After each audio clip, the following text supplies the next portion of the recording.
வணக்கம். Welcome to life horoscope. குரு வக்ர பலன், குரு அதிசார பலன். அதாவது குரு advance transit, Jupiter advance transit plus Jupiter retrograde உடைய ப்ரிடிக்ஷன். இந்த ரெண்டுமே ஒன்னா நடக்குது இந்த முறை. இது எப்படின்றது நான் அந்த வீடியோட எண்ட் டீட்டெயிலா சொல்றேன். ஏன்னா அது பெரியசா ரொம்ப லென்த்தியா இருக்கும். ஸோ அதை நான் வீடியோட எண்ட் கிளாரிட்டி கொடுத்துட்றேன். இப்போ தனித்தனியா ஒரு ராசிக்கும் இந்த உங்களுக்கு அடிப்படையில் தெரியும், குரு வந்து ஒரு சுப கிரகம். ஸோ ஒவ்வொரு ராசிக்குமே அவர் அடிப்படையில் சுபமா இருந்தாலும் கூட இந்த முறை நடக்கிற இந்த மாற்றங்கள், ஏன்னா அது ஒரு விசித்திரமான ஒரு மாற்றமா வருது. அந்த மாற்றத்தினால வரக்கூடிய அட்வான்டேஜ் என்ன, எதை நம்ம பயன்படுத்திக்கலாம், என்ன செஞ்சா நமக்கு இந்த சமயத்துல ஒரு பாசிட்டிவான நமக்கு தேவையானதை நம்ம வந்து சக்சஸ்ஃபுல்லா பண்ணி முடிக்க முடியும் அப்படிங்கிறத டீட்டெயிலா இப்ப நம்ம பார்க்கலாம். www.lifehoroscope.in இந்த வெப்சைட்ல உங்களுக்கு தேவையான எல்லா சர்வீஸும் ஆட் பண்ணிருக்கு. பயன்படுத்த வேண்டியவங்க பயன்படுத்திங்க. இந்த வீடியோ உங்களுக்கு பிடிச்சா லைக் பண்ணுங்க, ஷேர் பண்ணுங்க. இப்போ நம்ம ஜூபிட்டர் அட்வான்ஸ் அண்ட் ரெட்ரோகிரேட் ப்ரிடிக்ஷனை டீட்டெயிலாக பார்ப்போம். சிம்ம ராசி. இப்போ சிம்மம் வந்து 2025 பொறுத்த வரைக்கும் ஸ்டேட்டஸ் என்ன அப்படின்னா, சனி வந்து 8ஆம் இடத்துலேருந்து ஒரு பக்கம் ப்ரெஷர் கொடுத்துட்டு இருக்கு. பட் அது ஒரு வக்கர காலத்தை ப்ரெஷரை குறைக்கும். ராகு கேது 1-7, கேது ஃபர்ஸ்ட் ஹவுஸ்ல, ராகு 7th ஹவுஸ்ல. ஒரு மாதிரி நெருக்கடியான சமயத்துல ஒரு முழுமையான ஆதரவாகவும் முழுமையான பலமான விஷயமாகவும் குரு தான் உங்களுக்கு 11th ஹவுஸ்ல ஆக்டிவேஷன் நல்லா பண்ணியிருக்காரு. இப்போ இந்த குரு வந்து ஒரு சேஞ்ச் பண்ண போகுது. இந்த சேஞ்ச் வந்து அட்வான்டேஜா இருக்குமா இல்லை டிஸ்அட்வான்டேஜா இருக்குமா, அதுதான் நம்ம சிம்மத்துக்கு க்ளோஸா பார்க்க போறோம். அடிப்படையில் சிம்மத்தை பொறுத்த வரைக்கும் குரு வந்து ஒரு யோக கிரகம், lord of 5 and lord of 8. So 5ம் 8க்கும் அதிபன் தான் குரு. அந்த குரு வந்து ஒரு சுப கிரகம். ஒரு சுப கிரகம் 5 கூடியனாவும் 8 கூட உச்சமடைகிறார். எப்போ உச்சமடைகிறார்? அக்டோபர் 19 அன்னைக்கு மிதுனம்ல இருக்கக்கூடிய குரு 12ஆம் இடமான, அதாவது சிம்மத்துக்கு 12th ஹவுஸ் ஆன கடகத்துக்கு வர உச்சமடைகிறார். அப்படி வந்து உச்சமடையும் போது அது 19 அக்டோபர்ல இருந்து நவம்பர் 11 வரைக்கும் தான் அந்த உச்ச காலம் நம்ம எடுத்துக்கலாம். சரி, 12 அப்படிங்கிறது ஒரு சப்போர்ட் பண்ணுவான்னு கேட்டீங்கன்னா பண்ணுவோம். எப்படி பண்ணுவோம்னா, சனியை போய் பார்வையிடும் குரு. இந்த சனியை போய் இப்போ சனி இங்க இருக்கு, 8th ஹவுஸ்ல இருக்கு. இந்த சனியை வந்து இந்த குரு வந்து பார்வையிடும். இந்த சனியோட தாக்கத்தை குறைக்கும். இந்த சனி செய்யக்கூடிய தாக்கத்தை வந்து கம்மி பண்ணிடும். இது வந்து எவ்வளவு நாள் இருக்கும் அப்படின்னா, ஒரு 22 நாள் தான் இருக்கும். ஏன் நான் சொல்றேன், அக்டோபர் 19 கடகத்துக்கு குரு வந்துடுறாரு. அங்க வந்து அவர் வக்ரம் அடையல. ஆனா நவம்பர் 11ஆம் தேதி அவர் வக்ரம் அடைகிறார், ரெட்ரோகிரேட் ஆகிறார். ஸோ மறுபடியும் பின்னோக்கி அது வந்து போக ஆரம்பிக்கும். அப்படி பின்னோக்கி போகும்போது குரு சனி மேல குரு பார்வை விழும். பட் வக்ரம் அடைஞ்ச குரு பார்வை வந்து முழுமையான ஒரு சாந்த நிலையை ஏற்படுத்துமா அப்படின்னா ஏற்படுத்தாது. அப்போ அந்த குரு 12th ஹவுஸ்ல வந்தாலுமே வெறும் 22 நாள் தான் அதை வந்து கொஞ்சம் ஃபேவரா எடுத்துக்கலாம். அதுக்கப்புறம் 12ஆம் இடத்துல குரு வக்ரம், உச்சம் அடைஞ்சு வக்ரம் அடையுது. ஆல்ரெடி எக்ஸால்டட் உச்சம்.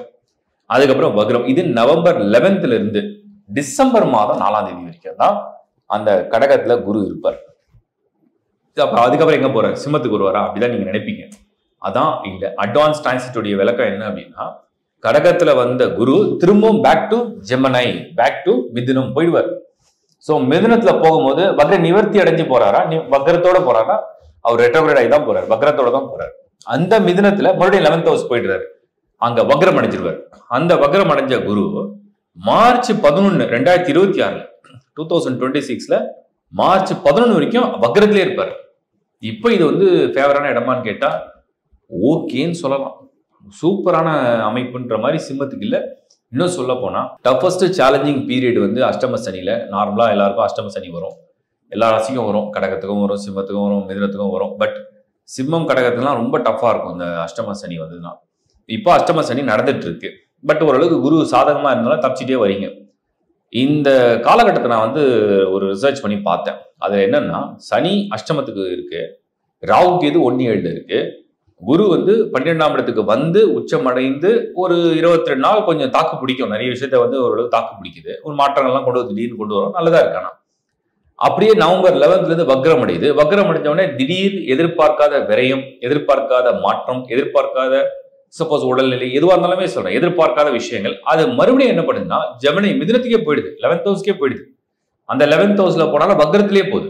அப்ப வக்ரத்துல போகும்போது குரு முழுமையான ஒரு பலத்தை கொடுப்பாரா அப்படின்னா, அங்கதான் ஒண்ணு கொடுக்கும், அதுக்கப்புறம் அது எடுக்கும். ஒண்ணு கிடைக்கிற மாதிரி இருக்கும், ஒண்ணு கிடைக்காத மாதிரி, மாத்தி மாத்தி மாத்தி மாத்தி செய்யும். அப்படி ஒரு சூழ்நிலைய இந்த நவம்பர் மாதம்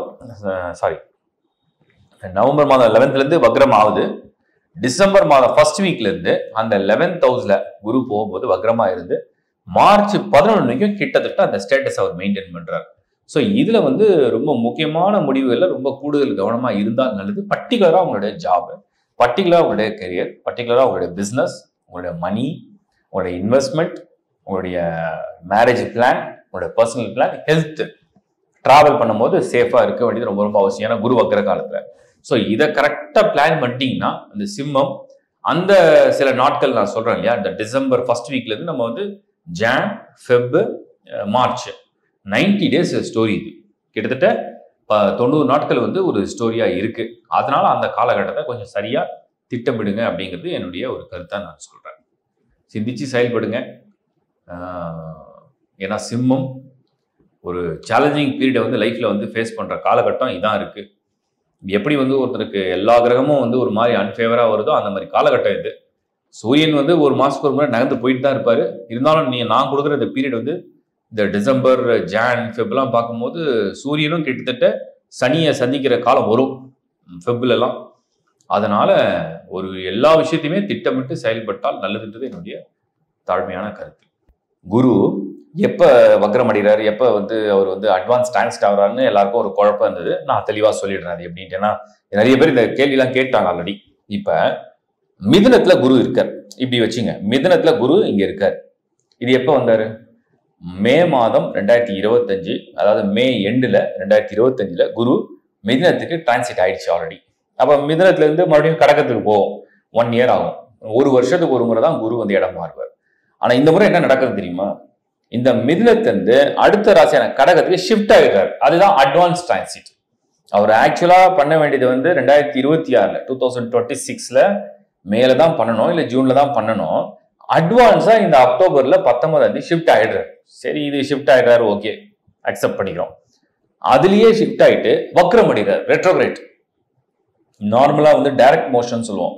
டைரக்ட் மோஷன்னா ஒரு இடத்துல இருந்து இன்னொரு இடத்துக்கு ஷிஃப்ட் ஆகிறது வந்து டைரக்ட் மோஷன். அந்த கடகத்துல இருந்து அங்கிருந்து ரெட்ரோகிரேட் ஆச்சுன்னா அது பின்னாடி திரும்புற மாதிரி திரும்பிடும். சோ வக்ரம், அதுதான் வக்ரம். இந்த வக்ரம் எப்ப ஆகுறாரு தெரியுமா? அதாவது அக்டோபர் 19 மிதுனம் டு கடகம் ஷிஃப்ட், அதான் அட்வான்ஸ் டிரான்சிட். அந்த கடகம்ல வந்து ரெட்ரோகிரேட் ஆகிறது வந்து நீங்க வந்து பாத்தீங்கன்னா நவம்பர் 11. ஸோ அங்க ஷிஃப்ட் ஆயிட்டு ஒரு 20 டேஸ் டைம் எடுத்துக்கிறாரு. அதுக்கப்புறம் தான் அந்த வக்ரம் அடைகிறார். சரி, வக்ரம் அடைஞ்சு அந்த கண்டினியூஷன் எவ்வளவு நாள் இருக்குன்னு பாத்தீங்கன்னா 2026 மார்ச் 11 வரைக்கும் வக்ரம் தான். ஆனால் இன்னொரு மாற்றம் என்ன தெரியுமா? அங்க வக்ரம் அடைஞ்சது வந்து அந்த வக்ரத்தோட ஸ்டார்டிங் வந்து நவம்பர் 11. பட் மறுபடியும் back to Mithunam. Back to மிதுனம்னா அவர் ஆக்சுவல் டிரான்சிட் பண்ணணும் இல்லையா? அதுக்காக அட்வான்ஸ் டிரான்சிட் பண்ணிட்டு திரும்ப அவர் பின்னாடி வருவார், அந்த மிதுனத்துக்கே வருவார், பேக் டு ஜெமினி. அந்த பேக் டு ஜெமினி வந்து டிசம்பர் 4 வந்துருவார். So back to Gemini December 4 வராரு. அப்ப அவர் வக்ரகதியில் இருக்கார். மிதுனத்துக்கு வந்து மறுபடியும் அந்த வக்ரகதியிலே தான் இருப்பார். அந்த வக்ர நிவர்த்தின்னு ஒன்று இருக்கு பாருங்க. ஸோ ரெட்ரோகிரேட் மோஷன்ல மறுபடியும் டைரக்ட் மோஷன் மாறுது, மிதுனம்ல மாறும். அந்த வக்ர நிவர்த்தி அப்படிங்கிறது மார்ச் 11, 2026. அதுக்கப்புறம் நீங்க கேட்பீங்க, அப்போ குரு டிரான்சிட் அடுத்த வருஷம் இருக்கு, மறுபடியும் ஒரு 2 months 3 monthsல அங்கிருந்து டைரக்ட் மோஷன்ல அவர் வந்து டிரான்சிட் நடக்கும். இதுதான் இந்த முறை கொஞ்சம் வித்தியாசமா பண்றது குரு. அது வக்ரம் அடைத்தும் சரி, அது அட்வான்ஸ் டிரான்சிட் நடக்கிறதும் சரி, அதுல முன்பின் வீடுகளா மாறி இருக்கிறதும் சரி, ரொம்ப வித்தியாசமா இருக்கு. ரொம்ப பக்குவமா இது பண்ண. என்னன்னா ஒரு நல்ல விஷயம், குரு ஒரு சுப கிரகம், எப்படி ஆனாலும் கெடுதலை செய்யாது. அது என்ன செஞ்சாலும் ஒரு நன்மையில போய் முடிஞ்சிடும். அந்த ஒரு நம்பிக்கையோட இந்த வீடியோவை நீங்க முழுசா பாருங்க. தனித்தனியே வந்து ஒவ்வொரு ராசிக்கும் வித்தியாசமான பலன் உண்டு. இதை பத்தின இன்னும் டீட்டெயில் வந்து நீங்க வந்து நம்ம வெப்சைட்லயும் கொடுத்துருக்கோம். ப்ளஸ் வந்து இந்த டீட்டெயிலான வீடியோவை நான் கிளியரா தான் எக்ஸ்பிளைன் பண்றேன். அது நல்லா கிளியரா அண்டர்ஸ்டாண்ட் பண்ணி புரிஞ்சுக்க பாருங்க. லைக் பண்ணுங்க, ஷேர் பண்ணுங்க உங்க நண்பர்களோட, உறவுகளோட. www.lifehoroscope.in இதுல தயவு செஞ்சு ஹாரோஸ்கோப் இல்லாதவங்க, உலகத்துல எந்த மூலையில பிறந்திருந்தாலும் ஹாரோஸ்கோப் இல்லாதவங்க உங்க ஹாரோஸ்கோப்பை அப்ளை பண்ணி எடுத்து குரு பர்த் சார்ட்ல எப்படி இருக்காரு, வக்ரமா இருக்காரா, வக்ரம் இல்லாம இருக்காரா, லக்கணத்துக்கு யோக கிரகமா, பாவ கிரகமா, சுபத்தன்மை அடைஞ்சிருக்காரா, சுபத்தன்மை அடையாம இருக்காரா, குரு தசை வாழ்க்கையில உங்களுக்கு நடக்குமா நடக்காதா, அது எந்த காலகட்டத்தில் நடக்கும், எந்த வயதுல இருந்து எந்த வயது, ஏன்னா 16 வருஷம் அந்த பீரியட். ஸோ இதெல்லாம் கால்குலேட் பண்ணி நீங்க வந்து ஃபிக்ஸ் பண்ணி வச்சுங்க. அதுக்கப்புறம் இதை பொருத்தி பலனை புரிஞ்சுங்க. வாழ்த்துக்கள்.